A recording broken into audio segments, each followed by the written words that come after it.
ನಮಸ್ಕಾರ ಬೆಳೆಗಾರರೇ. ಇವತ್ತು ನಾನೇನು ಈ ಅಡಿಕೆಗೆ ಸುಳಿ ತಿಗಣೆ ರೋಗ ಇದೆಯೋ ಅದ್ರ ಬಗ್ಗೆ ಮಾಹಿತಿ.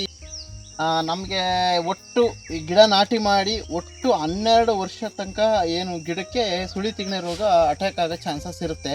ಹಂಗಾಗಿ ಆ ಟೈಮಲ್ಲಿ ಕೆಲವರು ಸ್ಪ್ರೇನ ಮಾಡ್ತಾರೆ, ಕೆಲವರು ಈ ಅಡಿಕೆ ಬೆಳೆಗಾರರಿಗೆ ಇದ್ರ ಬಗ್ಗೆ ಚೆನ್ನಾಗಿ ಅನುಭವ ಇರುತ್ತೆ. ಮತ್ತು ಸುಳಿ ತಿಗಣೆ ರೋಗದಿಂದ ಮರನೇ ಕಳ್ಕೊಳ್ಳೋ ಚಾನ್ಸಸ್ಸು ಇರುತ್ತೆ ನಾವು ದೊಡ್ಡ ದೊಡ್ಡ ಮರಗಳನ್ನ.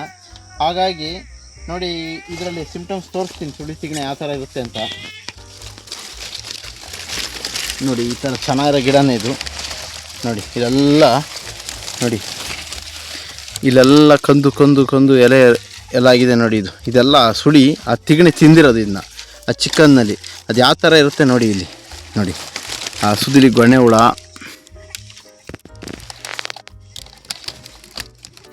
ಕೆಂಪಗಿದೆ ನೋಡಿ ಸುಳಿ ತಿಗಣೆ, ಕೆಂಪು ಗ್ರೀನು. ಆ ಗ್ರೀನ್ ಇರೋದೆಲ್ಲ ಚಿಕ್ಕ ವಯಸ್ಸು ನೋಡಿ. ಇದೆಲ್ಲ ಇದು ಆ ಸಾರನ ಇರೋದು, ಇದೇ ಮೇಯ್ನ್.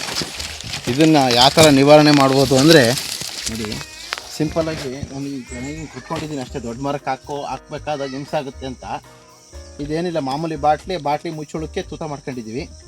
ಆಮೇಲೆ ಒಂದು ಇದ್ರಕ್ಕೆ ಅದು ಇರ್ಬೆ ಪುಡಿ, ಏನು ನಾವು ಚಿಗಳಿ ಇರ್ಬೇಕು ಯೂಸ್ ಮಾಡ್ತೀವೋ, ಈ ಚಿಗಳಿಗೆ ಆಮೇಲೆ ಈ ಮನೆಯಲ್ಲಿ ಇರ್ಬೆಗಳು ಬಂದರೆ ಯೂಸ್ ಮಾಡ್ತೀವೋ ಆ ಪುಡಿನ ಈ ಟೈಪ್ ಮ್ಯಾಲಿಂದ ಹಿಂಗೆ ಉದುರಿಸ್ಬಿಟ್ರೆ ನೋಡಿ,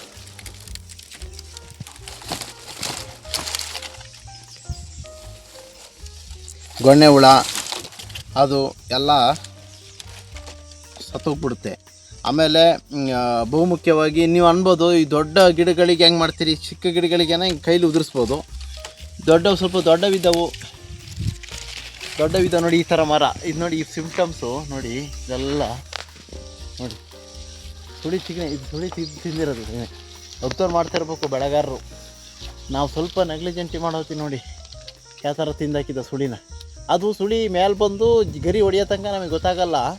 ಹಾಗಾಗಿ ವರ್ಷಕ್ಕೊಂದ್ಸರಿ ಈ ಟೈಪು ನೋಡಿ, ಈ ಟೈಪ್. ಇದು ನಾವು 3 ವರ್ಷದಿಂದ ಬಂದಿತ್ತು ನಮಗೂ ಇದೇ ಥರ ಸುಳಿ ರೋಗ ಬೇರೆ ಫ್ಲ್ಯಾಟ್ಗೆ. ಆವಾಗ ನಾವು ಈ ಥರ ಅಪ್ಲೈ ಮಾಡಿದ್ವಿ, ಕಂಪ್ಲೀಟ್ ನಿವಾರಣೆ ಆಗಿತ್ತು. ನಡೀತು, ಏನಿಲ್ಲ ಈ ಥರ.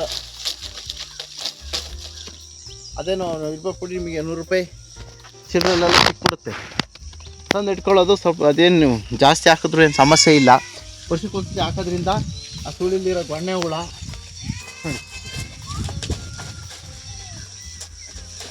ಏನು ನೀವು ಈ ಸ್ಪ್ರೇ ಮಾಡೋದಾದರೆ ಇಮಿಡಿಯೇಟ್ ಆಗೋಲ್ಲ. ಆ ಸ್ಪ್ರೇ ಮಿಷಿನ್ನು, ಸ್ಪ್ರೇ ಔಷಧಿ, ಆಮೇಲೆ ಲೇಬರ್ಸು ಎಲ್ಲ ಮಾಡಿಕೊಂಡು ಮಾಡೋದು ಲೇಟ್ ಆಗುತ್ತೆ. ಆಮೇಲೆ ಇನ್ನೊಂದು, ಮಳೆ ಇಲ್ದಿದ್ದಾಗ ಹಾಕಿ ಆ ಪೋಷನಲ್ಲಿ ಅದು ಕೂರುತ್ತೆ. ಆ ಪುಡಿ ಸ್ವಲ್ಪ ಕೂತಾಗ 4-6 ದಿವಸ ಅಲ್ಲಿ ಆ ಪುಡಿ ಅಲ್ಲೇ ಇದ್ದಾಗ ಅದು ಸಖತ್ ಚೆನ್ನಾಗಿ ಕೆಲಸ ಮಾಡುತ್ತೆ ನೋಡಿ. ಒಂದ್ಸರಿ ನೀವು ಟ್ರೈ ಮಾಡಿ, ಆಮೇಲೆ ನಿಮ್ಮ ಅನುಭವದ ಮಾತನ್ನ ನಿಮಗೆ ಬೇರೆಯವ್ರ ಕಡೆ ಹಂಚ್ಕೊಳ್ಳಿ.